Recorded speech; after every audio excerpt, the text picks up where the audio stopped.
Hi everyone! So in today's video I'm going to be making a chicken and sausage gumbo. So to start we're going to kind of brown those sausages, so cut them into chunks, get them in the pan with a bit of oil so they've got a nice golden colour in them. Then to the same pan take out the sausages and add in finely chopped celery, onions and green pepper and give that all a mix. Saute it for about 10 minutes or so till it reduces down nicely. Add in some flour.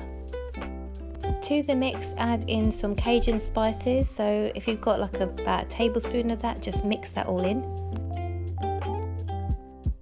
Add some tomato puree, or if you have chopped tomatoes, put that in instead.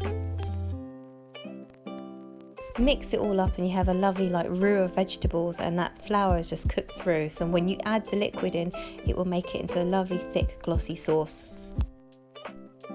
In this case I've just added chicken stock in there to give it more flavour. Next add in your chicken thighs into the sauce. Let that all bubble away nicely.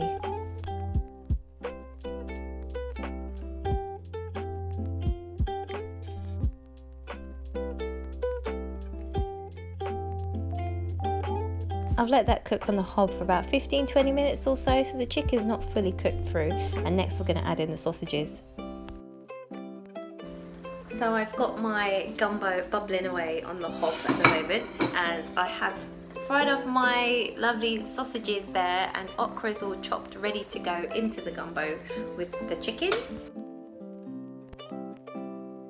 So I've added the sausages and okra into the stew. Okra is great because it's like a natural thickener to the stew, so I've cut them into smaller pieces and then added them in.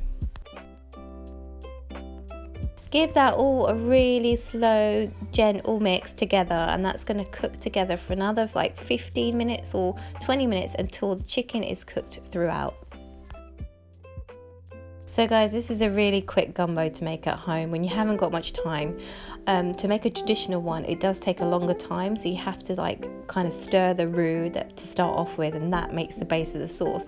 So obviously I would love to try that properly again next time, but this is an amazing stew anyway. Quick for a midweek dinner or even the weekend, you can make it and let it cook slowly on the hob, and everything is lovely and gloriously thick after.